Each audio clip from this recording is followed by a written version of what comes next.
welcome to Revelator Alf. Yes, it is.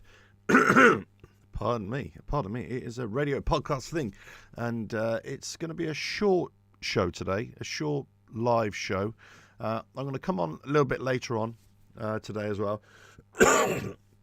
Excuse me, with a sports show. I'm still suffering with this cough and cold, I'm afraid. But anyway, so it's I'm going to get into it. I'm going to get into straight away. I'm going to go through a few stories. Not many stories. It's a Sunday. You know, why would there be many motorcycle stories out there? A few new products to discuss. Just a couple of news items. But really, I suppose the point of this show, the point of this live show, is to discuss the motorcycle industry, the motorcycle vibe, as it were. Any of the news that you get, whether it's for all the information that you get, whether it's from motorcycle manufacturers, whether it's from dealerships, or whether it's from the motorcycle media. And I suppose I could class myself within that kind of whole realm. But if we talk official motorcycle media, let's say motorcycle publications, motorcycle magazines, that kind of thing, or online publications, and then let's say the social media commentators, if you will. You know, so there's the question is, you know, do you believe it? Do you believe the hype? Do you believe the things that you're being told? And I'm not just talking about some kind of weird conspiracy theory type, you know, nonsense. What I'm talking about is, you know, are you a believer? Do you accept everything that you're being told by one source or various sources? Or are you kind of, well, similar to myself, in that you lean towards not believing a single source? You tend to want to listen to lots of different sources, lots of different opinions, and do a bit more research. And I come across this more and more, this kind of partisan, subjective opinion, this kind of not fanatical opinion, but you know, it's similar in the football world, in that, you know, you support your football team and your sports team, and that's all you can think about. And, or, you know, anything that is said against your club is, you know, it's almost like a declaration of war. But actually, it's moved on from that over many, many years. And I've been involved in football fan channels for a few years now, I suppose. But even at the inception of when football fans were starting to have their own voice, it was a little bit like that. It was heavily criticised by other sections of the media and even within the football fan world itself. But then as it started to grow and the fan channels became more and more objective and more that they can see the problems within their own club and less talking about what's the problems within other clubs, then all of a sudden it became a much better discussion. And now you have an open conversation, open forum debates between fans of different channels, you see, in different football teams. So if I bring this back to the motorcycle world, there isn't always that. There isn't always that from, let's say, fans of, let's say, Ducati or fans of BMW or Honda. There's this ribbing, there's this banter, yeah, which is always great. We always love a little bit of that as well.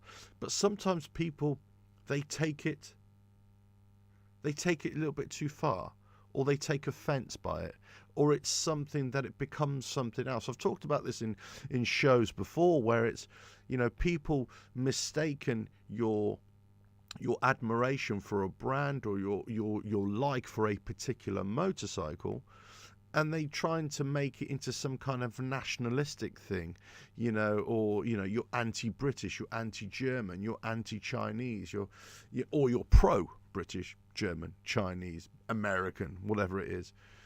And it shouldn't really be about that. It should be about whether you like a motorcycle or not.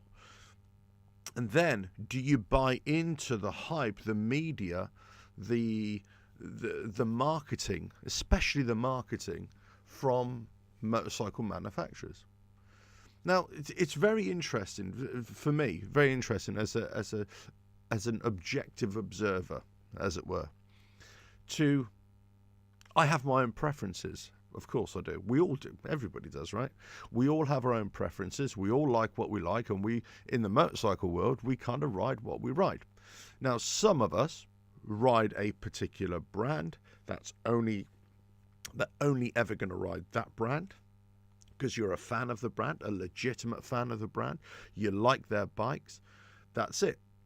Now, I've been like that as well. I like a particular brand of bike, let's say, and I've always leaned towards that brand. But I acknowledge within that brand of motorcycles, they produce many motorcycles which I just don't like, and I think are pretty rubbish. This is back in the day. This is, from many years ago. And I can say, so I've always grown up in the motorcycle world, as it were, or my growth in the motorcycle world as being to have an objective view of this, to have an objective view of what a motorcycle manufacturer is offering me in terms of what I would want to buy, and being able to say to that motorcycle manufacturer, or within my head, to say, I either like it or I don't. Then I could say, well, I'm still a fan of that bike or those series of bikes that you made, but I'm not so keen on what you're making now. But there's another motorcycle manufacturer over here that, yes, they're in direct competition with you, but I don't hold any specific allegiance to you. Therefore, actually, that motorcycle over there is actually very good. And that brand I haven't really thought about before. And yeah, they're pretty good. They're pretty good.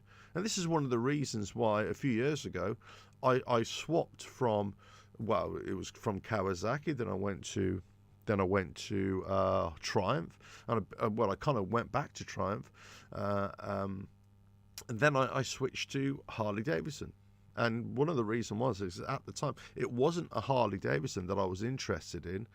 It was, and I've told this story before, I was given a personal recommendation by a guy who I kind of knew and I bumped into at a Harley dealership kind of barbecue type thing one night, and it's literally just down the road, so it's easy for me to go there. And he said, we had a brief chat about Harley Davidson. I knew he rode one, and he said, you really need to try these new Softails, and that Sport Glide is just, they're fantastic to ride.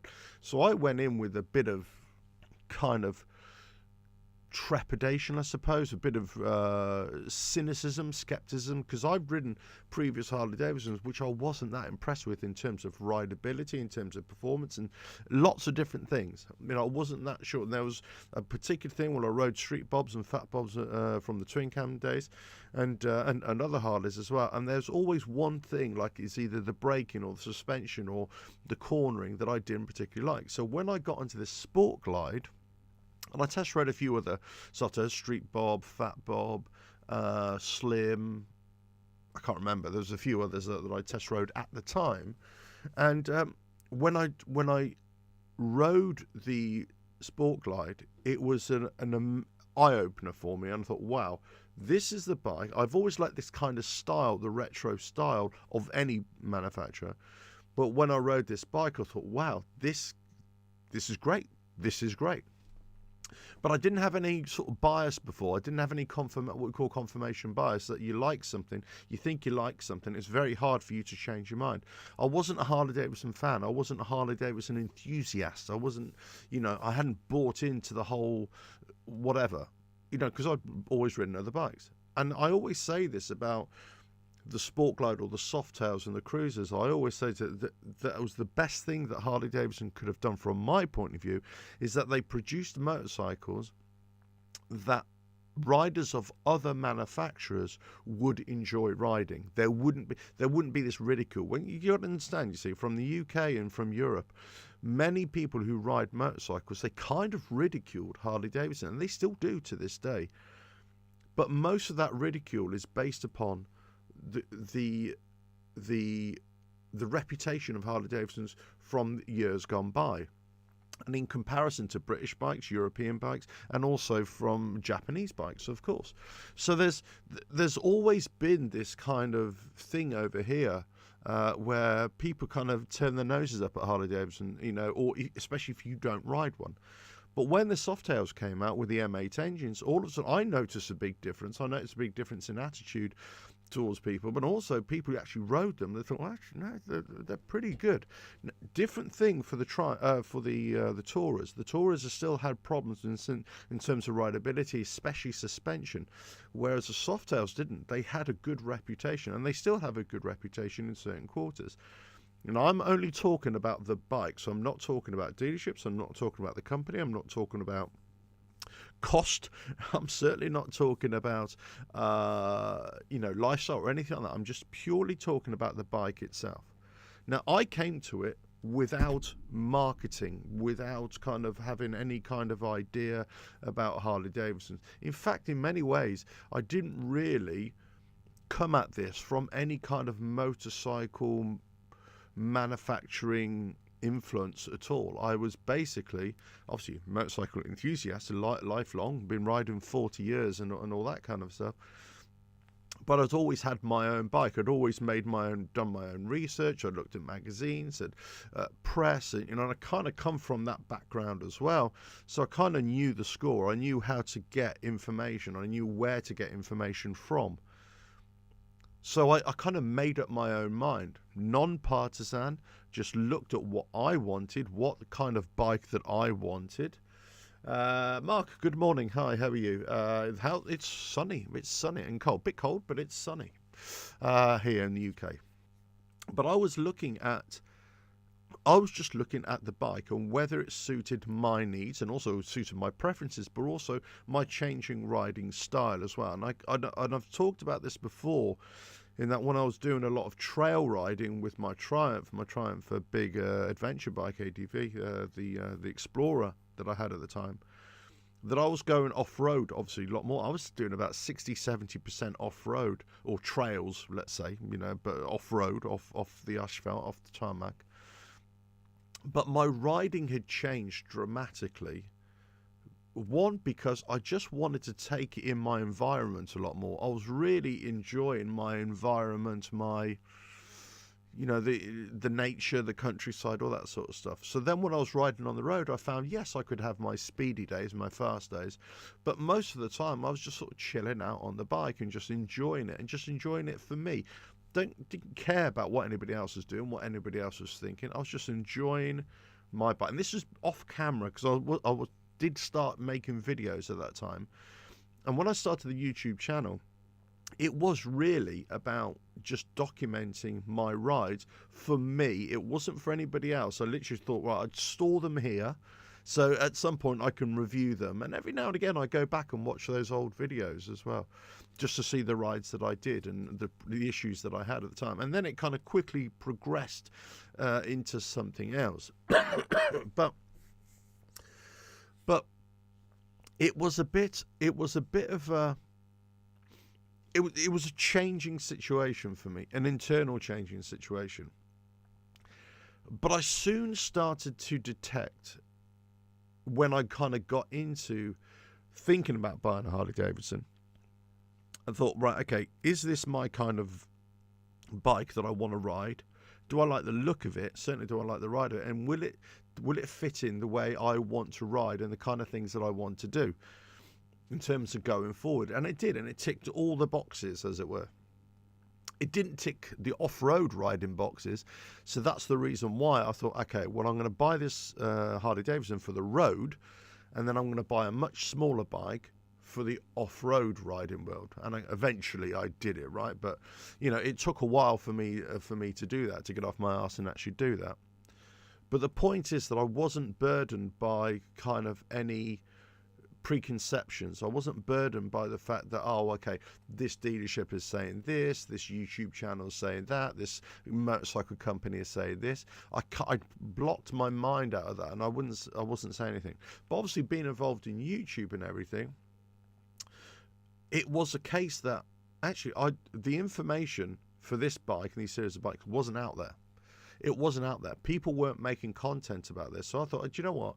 Let me make content about my experience, my learning of this bike. As I entered that world, I really started to pay attention from a media point of view, from a journalist I don't want to say journalist because I'm not a journalist, but from a journalistic point of view of not only what manufacturers were saying, but Harley Davidson at the time, because I just bought a Harley Davidson, but I started to compare that to all other manufacturers. Then I started to compare, obviously, what I paid, and not only the motorcycle costs at that time, but also, you know, cost of living and the use of motorcycles. And as I was getting older, how that related to maybe younger people, how they would feel. So there was lots of thought processes here, lots of stuff going on within my own mind of what I thought motorcycling used to be, what it is now, where it could be in the future. And you've got to add layers on here. So there's layers of rising costs, right? Inflation, fuel prices, you know, global conflicts, you know, all this sort of stuff. Then we've got the green movement and the, you know, thing to be more environmentally friendly. And then there's the kind of climate change and all this sort of stuff, and the pros and cons of those arguments and the political thing. So, you know, there's lots of layers on here to kind of peel away, if you like. But on top of that, you've got the electric vehicle market, the electric bike market. So lots of this is happening at the same time, and this is all information that I'm taking in, and this is all information that I'm starting to question and asking questions about. And the same questions I'm asking about not only about the motorcycle industry, but I'm also asking the same questions of the manufacturer which I own, because there are lots of issues where I found with the motorcycle or motorcycles that just weren't being publicized and they just weren't being answered.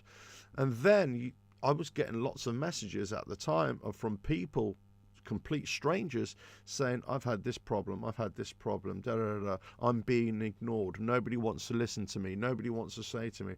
And I said, well, I'm listening to you, you know, I don't know your situation, but I'll listen to you. So I started to get more and more, and this kind of bubble grew and grew and grew, where people are telling me stuff, their experiences. And when they're telling me their experiences, you're starting to question, well, what is going on here? Because from a manufacturer point of view, not only Harley Davidson, but other manufacturers as well. This is not just a single case of Harley Davidson, but, you know, we could say, because I'm heavily in this world now, all this information, gathering information, you see, and trying to produce content and information about the bike and the issues that I'm having, and you're spotting problems that shouldn't really be there.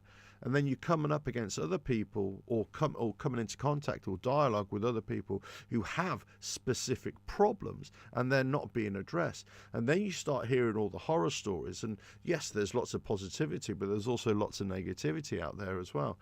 And then you start thinking, well, let's start asking questions. Let's start thinking about this. Let's start dissecting. Let's start looking at what a company does at a company level. Then let's look at what a dealership tells you, and then let's, you know, try and dig a little deeper. And, you know, this is, you know, my channel, as it's developed, as it's grown, was never about, you know, flying the flag. It was never about being a pro motorcycle manufacturer here and anti-manufacturer there. It's about bringing out information and stories and the truth as not only as I see it, but as it's there. So it's kind of getting away from the layers, you know, the bump, and actually start talking about motorcycles, manufacturers, the biking world at large, but also the hype, but also how people's think about things, how people are just confused patriotic fervor with just being aligned with a particular motorcycle manufacturer, the anti feeling that they get from manufacturers from other countries, just because they're from another country, because they're from a perceived different political point of view. It goes on and on and on. So it's still something that I truly believe in. And I always say this to people: if you don't like what I say or what my videos represent, you, by all means, unsubscribe. Don't listen. That is not the issue. I hope that you enjoy the discussion. I hope you enjoy the debate, but I don't expect anybody to agree with me 100% of the time, because that would just be crazy, right? But I also don't expect people to disagree with me 100% of the time, because the world doesn't work like that. You could be of a political persuasion of just one left or right. You can be political persuasion of left or right, but you can't tell me that you always 100% disagree with somebody on the other side, or most people. There's always some common ground. There's always something. So when I kind of expose that and talk about that, and when people don't fully recognize that, then sometimes there is a bit of a conflict. Sometimes there is where people, can accuse me in particular of certain things, but that doesn't necessarily mean that they're right. They can make a comment on one of my videos, let's say, and it's one of those things that they think, oh, I'm going to have my say, I'm right, you're wrong. But they don't offer any facts. They offer opinions, they offer a statement. And you can always tell where somebody doesn't watch your video, they don't understand what you've actually said in the video. Because they'll make a statement, a comment, and they say, oh, I'm going to be big and brave here and make a statement. And you think, well, you obviously haven't even watched the video. You haven't even listened to what I've said. You haven't even understood the point of the video. And this happens all the time. I was listening to Joe Rogan the other day, the podcaster, and very famous, really very big, really enjoy his podcast. Right? I don't always agree with what he says. I don't always agree with the kind of feeling of them, but I really enjoy it. Fantastic podcaster. Just like many other podcasters like True Geordie here in the UK. I really enjoy listening to him. I don't always agree with everything that he says, but all the kind of feeling that he says, especially as he supports another football team than me. But I really enjoy his content, or really enjoy his podcast, because it's asking questions, it's probing, and it's offering a different point of view. So this is what I say to people. You don't have to agree with what I say. But I hope you do. I hope you enjoy the content, but I hope you support the channel and support the notion that somebody is out there just trying to be objective, trying to have a different point of view, trying to scratch beneath the surface and have your back when you've got a problem, and actually say, do you know what? Why have you got a problem? Now, many people would also contact me and start hurling abuse, let's say at the Harley Davidson, for example, the motor company. But I'm being objective. I don't necessarily take your point of view just because you're slating off the company or slating off a dealership. I'd say, hold on a minute. What have you actually done? What is your part in this? This conflict, as it were. What have you done to your motorcycle that has created a problem? So there's lots of dynamics. I never sit on one side or the other. People constantly come onto the channel, onto the videos, and say, oh yeah, you're a Harley Davidson channel, and I have to repeat time and time again. The problem is that people will watch one video, or they'll watch a recent surge of videos, and they think you're a Harley Davidson channel, but they're not. They don't understand that I'm reporting or discussing what is relevant and what is newsworthy right at the time. So recently, obviously, it's been a lot of Harley Davidson content because we've been building up to their live launch, which was just a huge disappointment, of course. So people need to, strap behind the surface and, or scratch behind the surface and see what else is going on. And, I hope that you would do the same. I hope that you're looking at different things and looking out for the stories out there where people are saying that they've got real issues. Not only, again, this is not a Harley Davidson thing, but not only with Harley Davidson, could be Indian, but also looking at the positive things as well. Because there's always, and I always say this, there's negative, but there's always positive.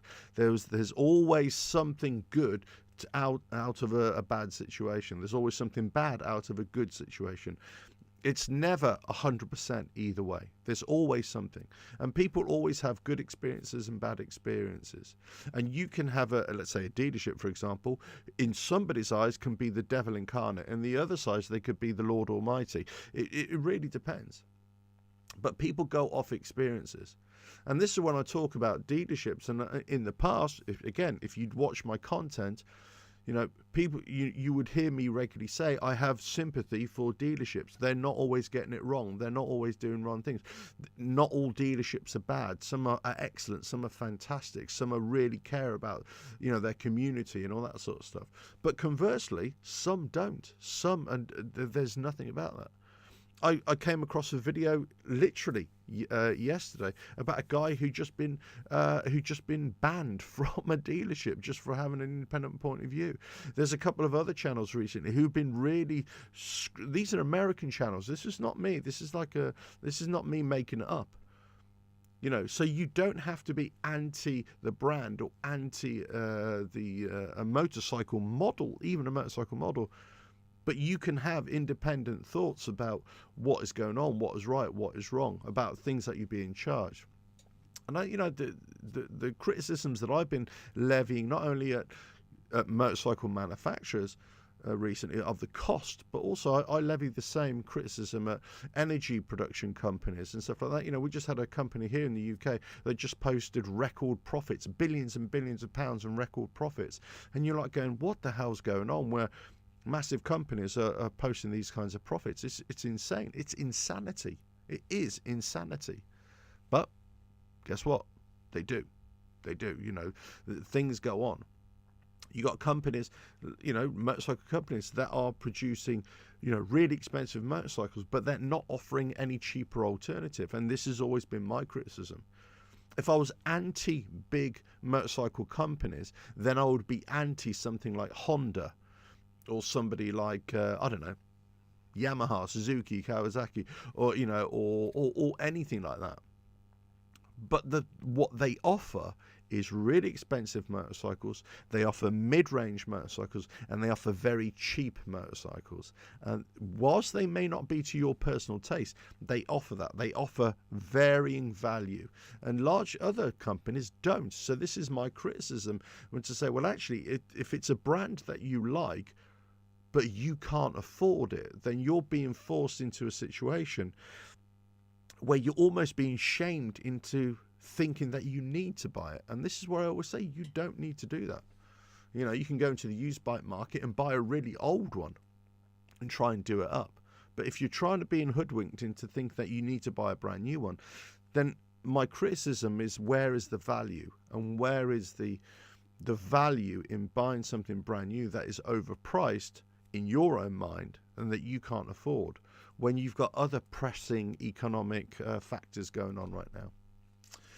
But anyway, listen, I wanted to make this very short live show, very short video for you guys, just to maybe understand where I'm coming from, because I want to have long conversations, long discussions, and this is why I'm investing a lot of time in my live shows.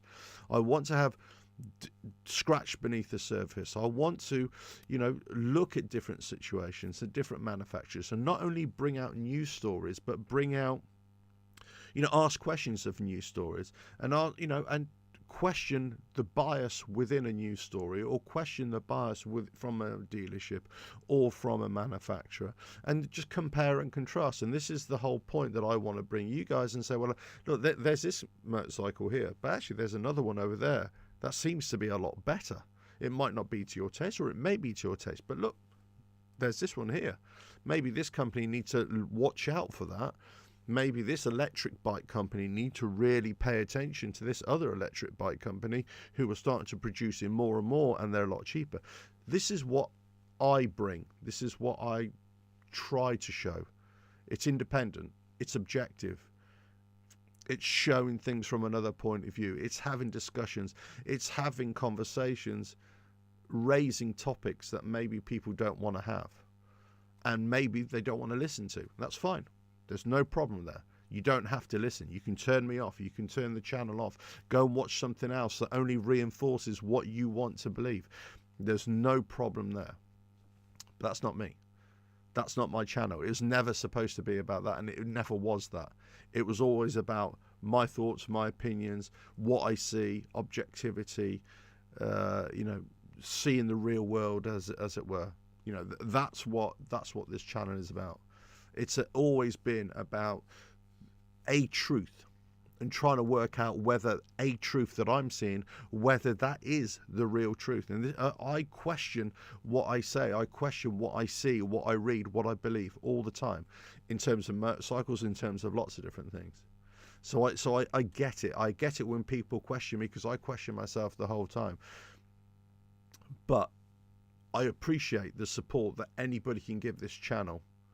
I don't believe that you will always agree with what I say. I don't expect you to always agree. And there's always going to be one day that you don't agree and another day that you do. And that's absolutely fine. And I welcome debate and I welcome different points of view. But people do tend to, unfortunately, have a partisan view and take something that I'm saying or somebody else is saying and automatically launch on the offensive as if to say you're wrong, you're the worst possible human being. When one, you're only talking about motorcycles, the other two thing, you're just talking about objective points of view, and also, it's just a ridiculous response to something. I remember watching Joe Rogan again. And he's basically saying, look, never read the comments. Never read the comments. Don't entertain the comments. And the problem is with that you want to have that feedback. And this is why I want to do the live shows, is that if you're interested in what I have to say and any topics, you can have your discussion.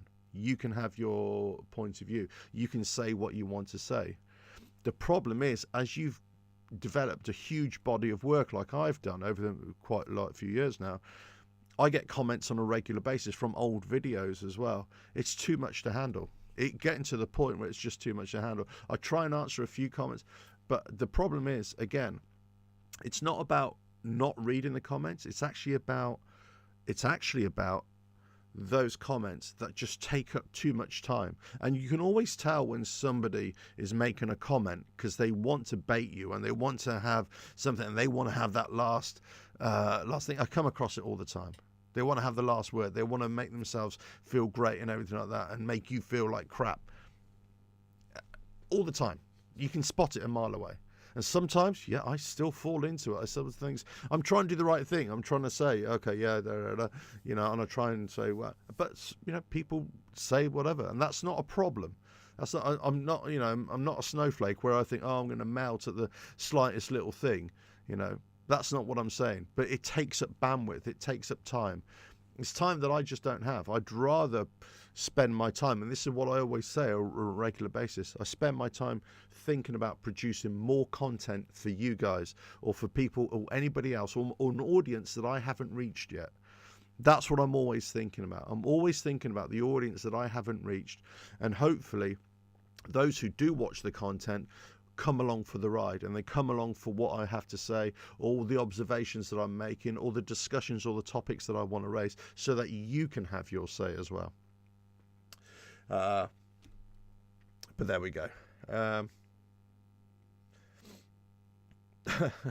A couple of comments here. Mark, what's better than being a guest on Joe Rogan? Being the topic of his show from my comments on his show. Just like Die Hard in a Christmas movie, just like Die Hard is a Christmas movie. It is. That's absolutely right. I completely agree. Alpha's a Harley Davidson shadow. I'm not. Having a Sunday morning rant, mate. Well, if you think so. Agreed that most people come in too hard when they disagree these days. Yeah, exactly right. Yes, find a switch in your head, Alf, while reading the comments and switch the battle. That's the problem. The problem is I always read the comments, but it's just the time to reply, I suppose, is the right thing to say. And that's it. I can't. That's why I enjoy doing the live shows. The live shows is about having debate and having discussion and raising issues. But I suppose that the point of this is to always say to, and it's not having a rant, Dave. It's not having a rant. This is having a point of view to say, look, hey, do you believe what you're being told by other YouTube channels about, when there's bias there? What I call bias. And people can mock me for bias. Other YouTube channels can mock me for my saying that they're biased. They can mock me, yeah, but they are. It's as simple as that. They are. That doesn't mean to say that another YouTube channel is poor or whatever. I'm just saying that they're biased. So, what do you want to only listen to them? Do you want to only take their truth, or do you want to have something else? And this is where I'm coming from, to have another point of view. I'll be back later. I will be back later. There will be more live shows, and there's going to be definitely a lot more content. There isn't a lot of news today in the motorcycle world.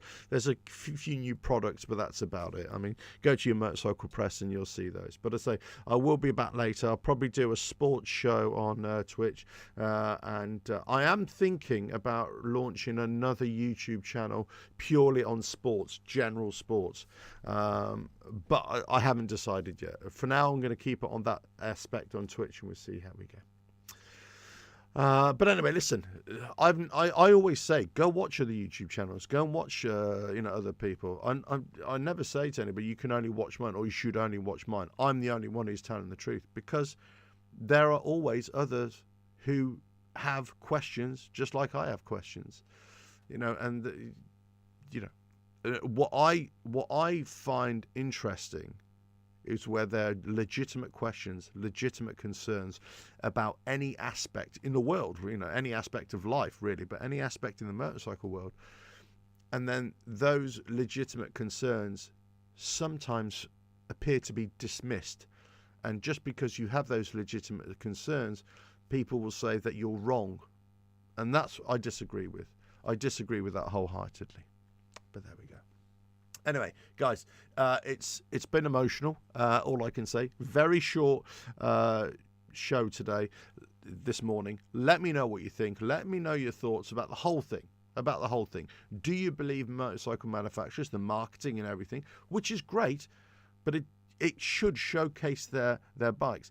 But does it showcase them in the right way, in the truthful way, in an honest way? Does it really represent what you want to have at a motorcycle? Do the dealerships, do they represent what you want to be told, your vision of, a motorcycle? Or do you go in with a completely open mind, you do your own research, you go in and you say, listen, I just want to try it. I just want to try the bike. Right, what's the price? What's the negotiation? Can we work out a deal? Is the price favorable to me? Am I prepared to pay what you want to charge for me? All that kind of stuff. Fine. Then you buy the bike. If you do, if you don't, you go somewhere else. You buy the bike and go away. Job done. That's it. That's all you need to figure out. Do you need to listen to all this other nonsense? Do you believe all this other nonsense? Or are you kind of, macheteing your way through the jungle of information out there just to find what suits your needs? That's all I'm asking. Let us know. Dave B, go and have a coffee and chill out. Well, obviously you don't know my channel, Dave, do you? Because I've got a coffee right here. Not so big and clever now, are you? Right. Anyway, I'm going to be headed out. Right. Thanks for watching, and catch you on another live show coming very, very soon. It's been emotional. Ta-da.